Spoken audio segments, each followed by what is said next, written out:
أعوذ بالله من الشيطان الرجيم. قل هذه سبيلي أدعو إلى الله على بصيرة أنا ومن اتبعني وسبحان الله وما أنا من المشركين.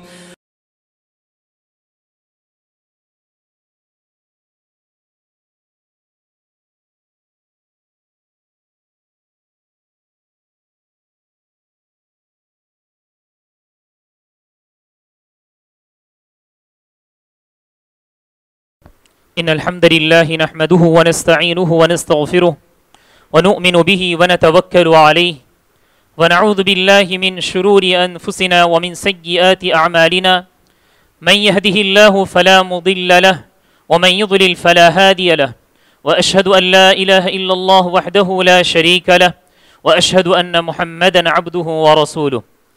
يا أيها الذين آمنوا اتقوا الله حق تقاته ولا تموتن إلا وأنتم مسلمون. يا أيها الناس اتقوا ربكم الذي خلقكم من نفس واحدة وخلق منها زوجها وبث منهما رجالا كثيرا ونساء واتقوا الله الذي تساءلون به والأرحام إن الله كان عليكم رقيبا. يا أيها الذين آمنوا اتقوا الله وقولوا قولا سديدا يصلح لكم أعمالكم ويغفر لكم ذنوبكم ومن يطع الله ورسوله فقد فاز فوزا عظيما. أما بعد فإن خير الحديث كتاب الله وخير الهدي هدي محمد صلى الله عليه وسلم وشر الأمور محدثاتها وكل محدثة بدعة وكل بدعة ضلالة وكل ضلالة في النار. فأعوذ بالله من الشيطان الرجيم. بسم الله الرحمن الرحيم.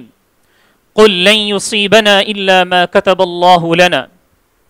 وقال النبي صلى الله عليه وسلم لا عدوى ولا طيرة ولا هامة ولا صفر.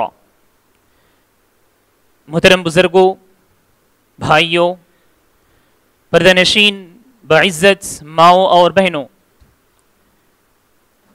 آج کے جمعے کے خطبے کے ذریعے سے میں جس عنوان پر گفتگو کرنا چاہتا ہوں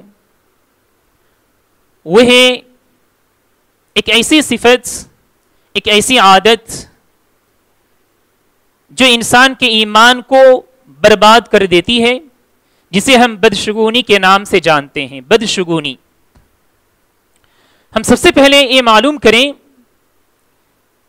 کہ اللہ رب العالمین نے جن چیزوں پر ہمیں ایمان رکھنے کے لیے کہا ہے ان میں سے ایک یہ ہے کہ اللہ تعالیٰ نے جو کچھ لکھ دیا ہے ہمارے حق میں، چاہے وہ برا ہو یا وہ صحیح ہو، وہ سب اللہ رب العالمین کی طرف سے اسے ہم قدر کے نام سے جانتے ہیں. ایمان کا ایک جز ہے قدر، یعنی جو کچھ اللہ رب العالمین نے فیصلہ کر دیا ہے وہی ہونا ہے، کسی اور کے بس کی بات نہیں ہے. جب ہم اس چیز پر ایمان رکھتے ہیں تب ہمارے لیے کبھی زیب نہیں دیتا کہ ہم بدشگونی اپنی زندگی میں رکھیں. آئیے بدشگونی کا مطلب کیا ہے؟ بدشگونی کا مطلب یہ ہے کہ انسان کوئی کام کرنے کے لیے عزم کرے، پکا ارادہ کر لے، مضبوط ارادہ ہو جائے، نیت ہو جائے، لیکن وہ کام کرنے سے پہلے کچھ ایسا ہو جاتا ہے، کوئی چیز وہ دیکھ لیتا ہے یا کوئی حادثہ یا کوئی کام اس کے سامنے سرزد ہو جاتا ہے تو وہ اس کام کو کرنے سے رک جاتا ہے اور یہ سوچتا ہے اپنے دل میں کہ اگر میں ایک کام کروں تو مجھے فلاں مصیبت، فلاں نقصان ہونے والا ہے. اسی کو کہا جاتا ہے بدشگونی. میں نے کیوں اس عنوان کو چنا آج کے اس خطبے میں؟ اس لیے کہ یہ جو ماہ گزر رہا ہے عربی مہینہ کا، اس کو سفر کے نام سے ہم سب جانتے ہیں. صاد فا را، سفر. سفر کے مہینے میں اور بھی بہت سارے مہینوں میں لوگ جو ہیں بہت سارے غلط خیالات اپنے ذہنوں میں رکھتے ہیں. ٹھیک اسی طرح اس مہینے کے تعلق سے بھی بہت سارے لوگ غلط خیالات اپنے دلوں میں رکھتے ہیں. اگر سفر میں کوئی شادی بیاہ کرے تو برکت نازل نہیں ہوگی اس کی زندگی میں. جی ہاں، کوئی اچھا کام کا اس کی ابتدا کرے تو وہ صحیح سے نہیں چل پائے گا. اس طرح کے بہت سارے خیالات اپنے دلوں میں رکھتے ہیں. پھر نبی صلی اللہ علیہ وسلم نے اسی کی تردید کرتے ہوئے فرمایا لا عدوى ولا طيرة ولا هامة ولا صفر، کہ اسلام کے اندر نہ کوئی ایسی بیماری ہے جو متعدی ہو، یعنی خود بخود پھیلنے والی ہو، اور نہ کوئی بدشگونی ہے کسی چیز میں، اور نہ کوئی پرندہ منحوس ہے، اور نہ سفر کے سلسلے میں کوئی آدمی بدشگونی سے کام لے۔ تو پتہ چلا پیارے نبی صلی اللہ علیہ وسلم نے لوگوں کے خیالات، لوگوں کے عادت و اطوار کو دیکھ کر آپ صلی اللہ علیہ وسلم نے یہ بتلایا کہ ان لوگوں کے ایمان کو برباد نہ کر دے یہ عادت، یہ سوچ۔ اس لیے آپ صلی اللہ علیہ وسلم نے فرما دیا کہ اسلام کے اندر ایسی کوئی بات نہیں ہے کہ کوئی کچھ کام ہو جائے تو اس کے ذریعے سے آدمی اپنے کام سے رک جائے۔ جی ہاں، آئیے میں آپ کے سامنے قرآن مجید کیا کہتا ہے اس تعلق سے، اور پیارے نبی صلی اللہ علیہ وسلم کی حدیث شریف کن باتوں کی طرف ہدایت کرتی ہے، ہم سب جاننے کی کوشش کرتے ہیں۔ سب سے پہلے ہم یہ جانیں کہ شریعت اسلامیہ نے اس کی تردید کیسے کی ہے۔ جیسا کہ میں نے آپ کے سامنے ایک حدیث پیش کی ہے، اس کے بعد آپ صلی اللہ علیہ وسلم نے تو فرما دیا کہ ایسا کرنے والا انسان گویا کہ وہ شرک کرتا ہے۔ پیارے نبی صلی اللہ علیہ وسلم نے فرمایا من ردته عن حاجته فقد اشرک، من ردته الطیرۃ عن حاجته فقد اشرک۔ جس انسان کو اس کے کام کرنے سے جو ہے بدشگونی روک دے تو گویا کہ اس نے شرک کیا۔ سبحان اللہ، کیوں؟ اس لیے کہ جو آدمی بدشگونی کرتا ہے، بدشگونی اپنے ذہنوں میں بسا کر رکھتا ہے، اس کا ایمان، اس کا بھروسہ اللہ رب العالمین پر نہیں ہوتا۔ اس کا ایمان، اس کا بھروسہ کس پر ہوتا ہے؟ اسی چیز پر ہوتا ہے۔ زمانے جاہلیت میں کیا ہوتا تھا بدشگونی کے متعلق؟ آدمی جب کبھی سفر میں نکلتا یا کوئی کام کرنے کا ارادہ کرتا تو کیا کرتا تھا؟ ایک پرندہ اپنے ہاتھ میں لے کر چھوڑتا تھا، اڑاتا تھا، اور جب وہ پرندہ دائیں طرف اڑ کر جائے تو یہ سوچتا تھا کہ میرا کام، میرا سفر صحیح ڈھنگ سے ہونے والا ہے، اور وہ اس کا سفر شروع کر دیتا۔ لیکن جب وہ پرندہ اڑانے کے بعد بائیں طرف اڑنے لگے تو یہ بدشگونی لیتا، یہ غلط خیال اپنے دل میں رکھتا کہ میں جو کام کرنے جا رہا ہوں، میں جو سفر کرنے جا رہا ہوں، اس میں خطرات لاحق ہو سکتے ہیں، اس میں جو ہے بھلائی نہیں ہے، تو آدمی جو ہے اس سے رک جاتا۔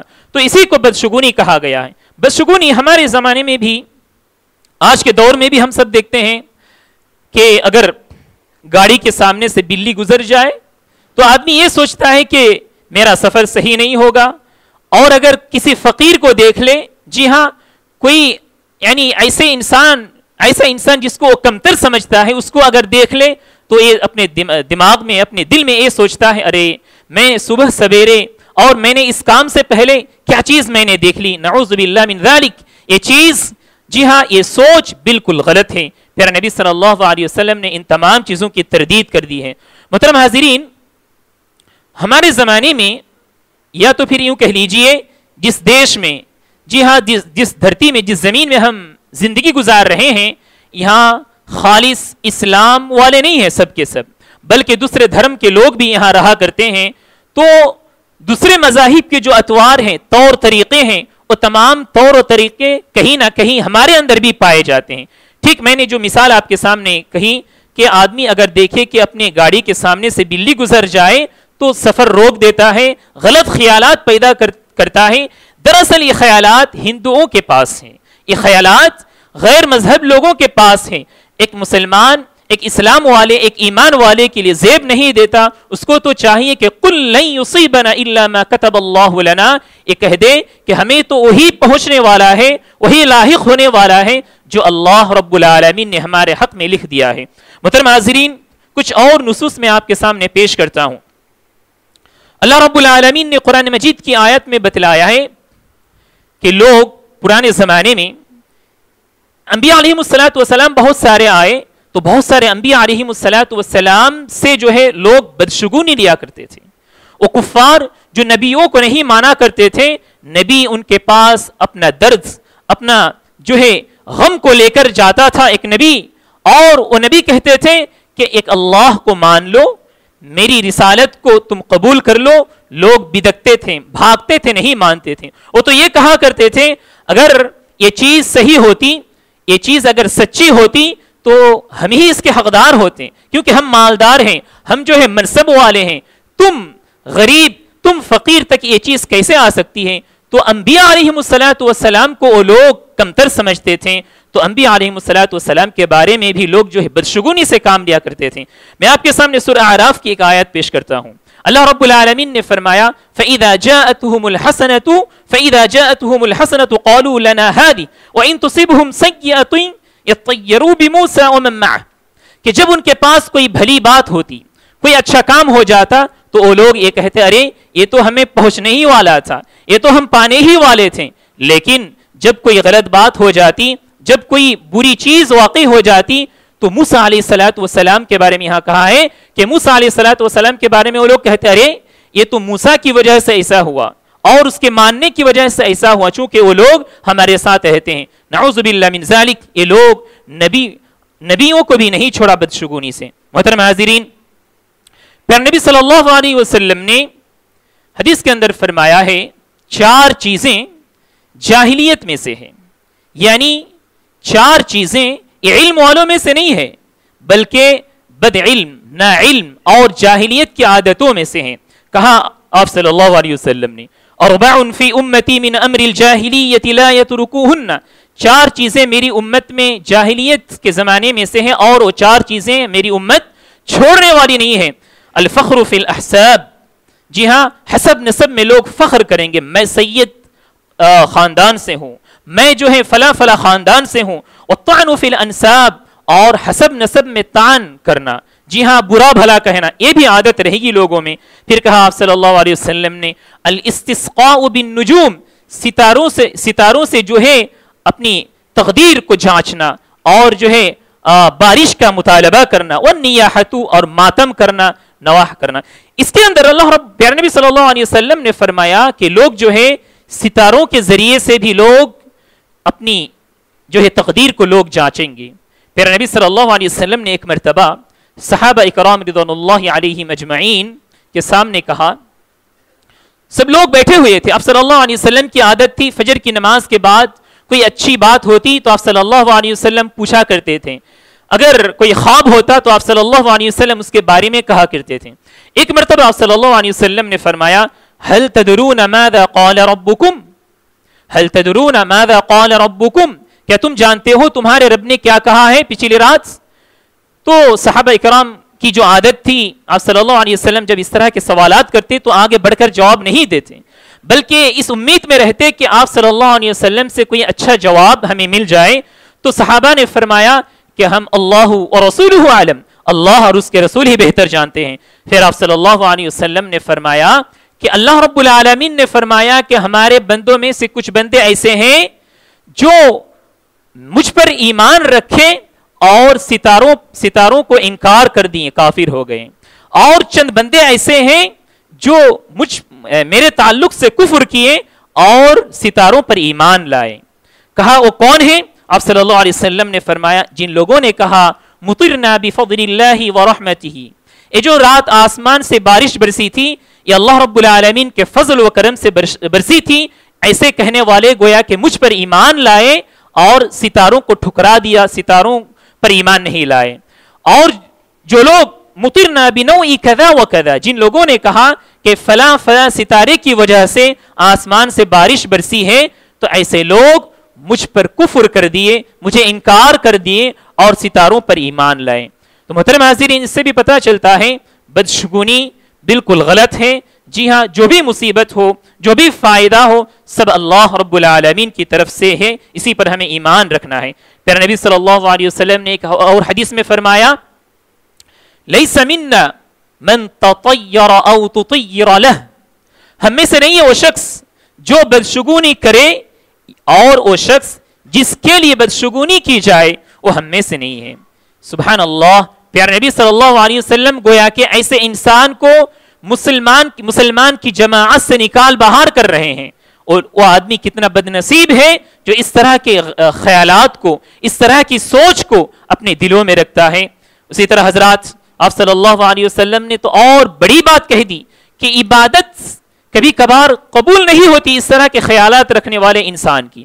آپ صلی اللہ علیہ وسلم نے فرمایا من اتى عرافا فسأله عن شيء لم تقبل له صلاة 40 ليلة، جو آدمی کسی ایسے انسان کے پاس جائے جو ہے ہاتھ دیکھ کر یا کچھ اور کر کے جو ہے تقدیر کی بات بتلائے، اس کو عراف کہا جاتا ہے.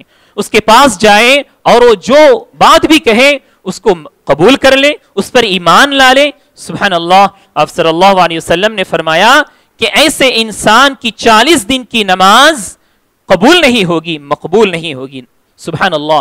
کتنی افسوس کی بات ہے کہ آدمی نماز پڑھے، محنت سے نماز پڑھے، دل میں آرزو رکھے کہ اللہ رب العالمین سے مجھے اجر و ثواب ملنے والا ہے، لیکن اس کے اس عقیدہ، اس کے اس کام کی وجہ سے اس کی نمازیں قبول نہیں کی جاتی. لیکن یاد رکھنا چاہیے اس طرح کی جو بھی احادیث آتی ہیں اس کے بارے میں علماء اکرام نے یہ کہا ہے کہ 40 دن کی جو نماز ادا نہیں ہوگی، اس کا مطلب یہ نہیں ہے کہ اس کو پوچھا جائے گا کل قیامت میں اس نماز کے چھوڑنے سے. اس سے جو ہے فرض تو ادا ہو گیا، لیکن جو نیکی اسے ملنے والی تھی نماز کے لیے وہ نیکی اسے نہیں ملے گی. لیکن وہ یعنی نماز چھوڑنے کا جو گناہ ہے وہ اسے نہیں ہوگا. محترم حاضرین، یہ کچھ باتیں تھیں جو احادیث اور جو ہے قرآن مجید کی آیتوں سے ان تمام اس طرح کے عقیدے کی تردید ہوتی ہے.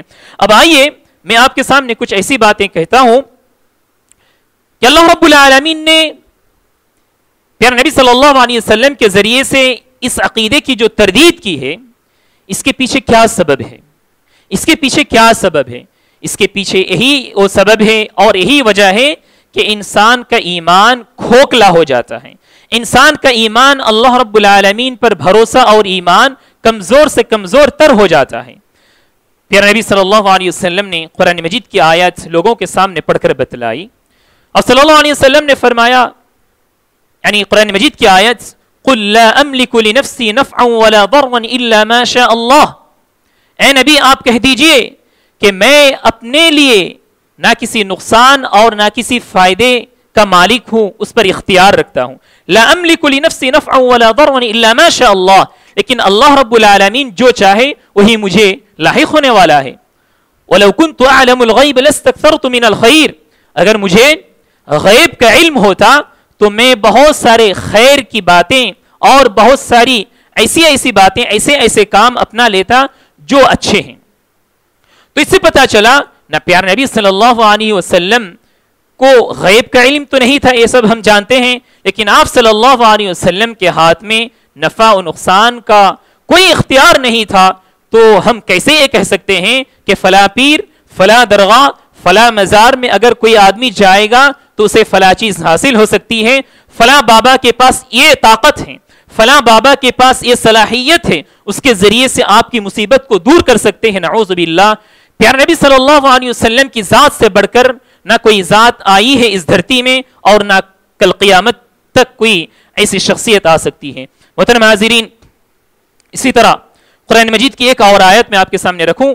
سورہ زمر کی 38 نمبر آیت میں اللہ رب العالمین نے فرمایا قل افرأيتم ما تدعون من دون الله ان ارادني الله بضر هل هن كاشفات ضره او ارادني برحمة هل هن ممسكات رحمتي. اے نبی آپ کہہ دیجئے، یعنی کفار کو آپ اللہ رب العالمین نے کہا کہ اے نبی آپ کہہ دیجئے کہ وہ چیزیں، وہ معبود جنہیں تم بلاتے ہو، جن کی تم عبادت کیا کرتے ہو، اگر مجھے کوئی نقصان پہنچے تو کیا یہ معبود، یہ جو باطل معبود ہیں، کیا مجھ سے وہ نقصان وہ دور کر سکتے ہیں؟ پھر آپ صلی اللہ علیہ وسلم نے اور کہا کہ اگر اللہ رب العالمین کی طرف سے کوئی رحمت نازل ہو مجھ پر، کوئی فضل و کرم ہو، کیا یہ لوگ، یہ باطل معبود مجھ سے وہ روک سکتے ہیں؟ سبحان اللہ، کبھی بھی نہیں روک سکتے. اس آیت کے آخری حصے میں کہا قل حسبی اللہ علیہ یتوکل المتوکلون. آپ کہہ دیجئے کہ میں اللہ رب العالمین پر پوری طرح سے ایمان رکھتا ہوں، بھروسہ رکھتا ہوں، اور مومنوں کو چاہیے کہ اللہ رب العالمین پر پوری طرح سے بھروسہ رکھیں. اسی طرح حضرات ایک اور آیت کے اندر اللہ رب العالمین نے فرمایا وَلَا تَدْعُ مِن دُونِ اللَّهِ مَا لَا يَنفَعُكَ وَلَا يَضُرُّكَ فَإِن فَعَلْتَ فَإِنَّكَ إِذًا مِنَ الظَّالِمِينَ. یہاں تو ظلم کرنے والا انسان کہا گیا، جو آدمی اس طرح کے خیالات رکھتا ہے، اس طرح کی سوچ رکھتا ہے کہ نفع و نقصان کسی اور انسان سے، کسی اور چیز سے مجھے حاصل ہو سکتا ہے. اللہ رب العالمین نے فرمایا فَإِن فَعَلْتَ فَإِنَّكَ إِذًا مِّنَ الظَّالِمِينَ، اگر تم ایسا کرو گے تو تم ظالموں میں سے ہو جاؤ گے. سبحان اللہ. یہ کیوں ظلم کی بات کیوں اللہ رب العالمین نے یہاں کہی ہے؟ اس لیے کہ یہ شرک کی ایک قسم ہے، اور اللہ رب العالمین نے قرآن مجید میں کہا ہے ان الشرک لظلم عظیم، کہ شرک سب سے بڑا جرم ہے، سب سے بڑا گناہ ہے، اور اسے اللہ رب العالمین کبھی بھی معاف نہیں کرتا. محترم حاضرین، اسی طرح سورہ فاطر کے اندر اللہ رب العالمین نے فرمایا ما يفتح الله للناس من رحمة فلا ممسك لها وما يمسك فلا مرسل له من بعده وهو العزيز الحكيم، کہ کون ہے جو اللہ رب العالمین کی طرف سے رحمتیں نازل ہوتی ہے اسے روکنے والا ہے؟ جی ہاں، فلا مرسل له من بعده، اور کون ہے جو اللہ رب العالمین کی طرف سے اگر کوئی نقصان پہنچے اسے دور کرنے والا؟ محترم حاضرین، ان تمام آیتوں سے اور احادیث سے پتہ چلا کہ نفع و نقصان کا مالک صرف اور صرف اللہ رب العالمین ہے. اسی طرح ایک اور حدیث میں آپ کے سامنے رکھتا ہوں. آپ صلی اللہ علیہ وسلم نے فرمایا وَعْلَمْ أَنَّ الْأُمَّةَ لَوْ اجْتَمَعَتْ عَلَىٰ أَن يَنْفَعُوكَ بِشَيْءٍ لَمْ يَنْفَعُوكَ إِلَّا بِشَيْءٍ قَدْ كَتَبَ اللَّهُ لَكَ. یاد رکھنا، اگر پوری امت، پورے لوگ اکٹھا ہو جائیں اور تمہیں کوئی فائدہ پہنچانے کے لیے تیار ہو جائیں، لیکن اللہ رب العالمین نے وہ فائدہ تم تک نہیں پہنچانے والا ہے، تب بھی کبھی بھی وہ فائدہ تم تک نہیں آئے گا. یعنی اگر اللہ رب العالمین کا ارادہ ہو، اگر اللہ رب العالمین چاہے تبھی وہ فائدہ ہم تک پہنچ سکتا ہے. اس کا الٹا پیارے نبی صلی اللہ علیہ وسلم نے فرمایا وَلَوِ اجْتَمَعُوا عَلَىٰ أَن يَضُرُّوكَ بِشَيْءٍ لَمْ يَضُرُّوكَ إِلَّا بِشَيْءٍ قَدْ كَتَبَهُ اللَّهُ عَلَيْكَ. اور کوئی ایسا نقصان تم تک نہیں پہنچے گا جو اگرچہ تمام کے تمام لوگ، تمام کے تمام امت شامل ہو جائیں، اکٹھا ہو جائیں اور تم سے جو ہے تو تمہیں وہ نقصان پہنچانا چاہیں، جب تک اللہ رب العالمین نہ چاہیں وہ نقصان تم تک نہیں آئے گا. محترم حاضرین، ان تمام باتوں سے ہمیں پتہ چلا کہ ہمیں نفع و نقصان کے لیے ایک اللہ رب العالمین پر ہی بھروسہ رکھنا ہے، اور مومن کے لیے یہی زیب دیتا ہے اپنے ایمان کو بچانے کے لیے. سبحان اللہ، آدمی کیا کرتا ہے. سبحان اللہ، ایمان لانا، پھر ایمان لانے کے بعد اس کی حفاظت کرنا، یہ بہت بڑی بات ہے.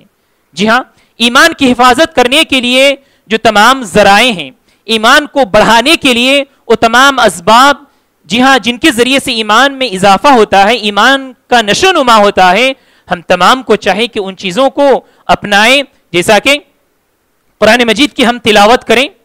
قرآن مجید کی تلاوت کرنے سے اللہ رب العالمین کا ڈر جب انسان کے دل میں آتا ہے تو اس کے ایمان میں اضافہ ہوتا ہے. انما المؤمنون الذين اذا ذكر الله وجلت قلوبهم. مومن تو وہ ہیں جب اللہ رب العالمین کی یاد دلائی جائے تو وجلت قلوبهم، واذا تليت، ان کے جو ہے دل ڈر جاتے ہیں، لرز جاتے ہیں. واذا تليت عليهم آيات زادتهم ایمانا، جب ان پر اللہ رب العالمین کی آیتوں کی تلاوت کی جائے تو ان کے ایمان میں اضافہ ہوتا ہے. محترم حاضرین، تو وہ تمام اسباب جن کے ذریعے سے ہمارا ایمان بچ سکتا ہے، ہم اپنے ایمان کی حفاظت کر سکتے ہیں، ان تمام اسباب کو ہمیں اپنانا چاہیے. کیونکہ پیارے نبی صلی اللہ علیہ وسلم نے تو یہ کہہ دیا ہے کہ ایسا زمانہ آئے گا، جی ہاں، ایمان کو بچا کر رکھنا اتنا مشکل ہو جائے گا، خطرناک ہو جائے گا، گویا کہ کوئی آدمی اپنے ہاتھ میں انگار کا ٹکڑا لیے ہوئے ہے.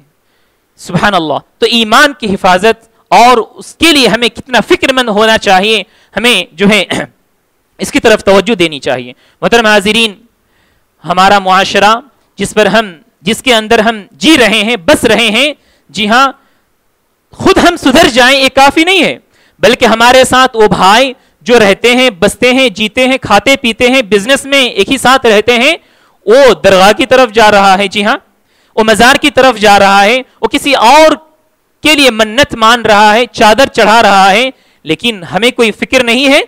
سبحان اللہ، کوئی بعید نہیں ہے کہ کل قیامت کے روز اللہ رب العالمین ہم سے پوچھے کہ فلاں بھائی عبداللہ تھا تیرے ساتھ، جی ہاں، تو ہر چیز کا خیال رکھتا تھا اس کے لیے، تو نے ایمان کا کبھی خیال نہیں کیا اس کے لیے. ہو سکتا ہے اللہ رب العالمین ہم سے پوچھیں، تو ہم کو چاہیے کہ ہم خود اپنا خیال رکھنے کے ساتھ ساتھ اپنے اہل و عیال، اپنے دوست و احباب کا بھی خیال رکھیں، کیونکہ اللہ رب العالمین نے تو یہ فرما دیا قُوْ أَنفُسَكُمْ وَأَهْلِيكُمْ نَارًا، قُوْ أَنفُسَكُمْ، پہلے تم اپنے آپ کو بچاؤ، اور اپنے آپ کو بچانے کے ساتھ ساتھ تمہارے بچے آل و اولاد کو بھی بچاؤ۔ ہم خود نماز پڑھ لیں، فجر کی جماعت مثال کے طور پر جماعت کے ساتھ ادا کر لیے، لیکن ہماری اولاد، ہماری گھر کی عورتیں، جی ہاں وہ سوتی رہیں، ان سے نمازیں چھوٹ گئی، جی ہاں نماز کا وقت گزر گیا، اس لیے اس کی طرف ہماری کوئی توجہ نہیں ہے، اس کے لیے ہم فکر مند نہیں ہیں کہ ان کے ایمان کا جو لیول ہونا چاہیے ان کا ایمان اس لیول تک نہیں ہے۔ تو سبحان اللہ، ان تمام چیزوں کی طرف ہمیں توجہ دینی چاہیے۔ اللہ رب العالمین نے تو اس امت کی جو خصوصیات ہیں، ان خصوصیات میں سے ایک خصوصیت تو یہ کہی ہے کہ یہ امت صرف اپنے لیے نہیں جیتی، یہ امت کے لیے جیتی ہے۔ کنتم خیر امت اخرجت للناس تأمرون بالمعروف وتنہون عن المنکر، تم تو بہترین امت ہو، تمہیں لوگوں کے لیے نکالا گیا ہے، یعنی تمہیں لوگوں کے لیے تیار کیا گیا ہے، پیدا کیا گیا ہے۔ تو کیسے ہمیں زیب دے سکتا ہے کہ ہم خود اپنے آپ کو بچا لیں اس آگ سے جس آگ کو اللہ رب العالمین نے کہا کہ یہ مجرمین کے لیے ہے۔ سبحان اللہ، تو ہمیں خود بچنے کے ساتھ ساتھ ہمارے بھائی، ہمارے بہن، آل و اولاد، بیویاں جو بھی ہیں ہم سے متعلقین، ان تمام کو ہمیں بچانے کی کوشش کرنی چاہیے۔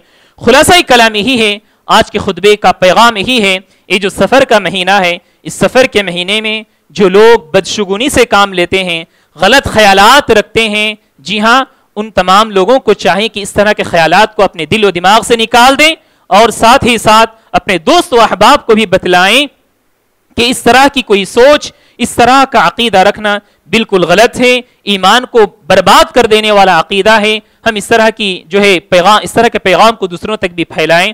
اللہ رب العالمین سے دعا ہے کہ اللہ تعالی ہم تمام کو ایمان و عقیدے کی حفاظت کرنے کی توفیق دے، آمین۔ اللہ رب العالمین سے دعا ہے کہ اللہ تعالی ہمیں سے جو لوگ بیمار ہیں ان تمام کو شفا عطا فرمائے، آمین۔ اور جو لوگ ہم سے چل بسے ہیں اس دنیا سے، اللہ رب العالمین ان کی مغفرت فرمائے، آمین۔ وجزاکم اللہ خیرا۔ بارک اللہ لنا ولکم فی الآیات والذکر الحکیم، انہ تعالی جواد کریم ملک بر رؤوف رحیم۔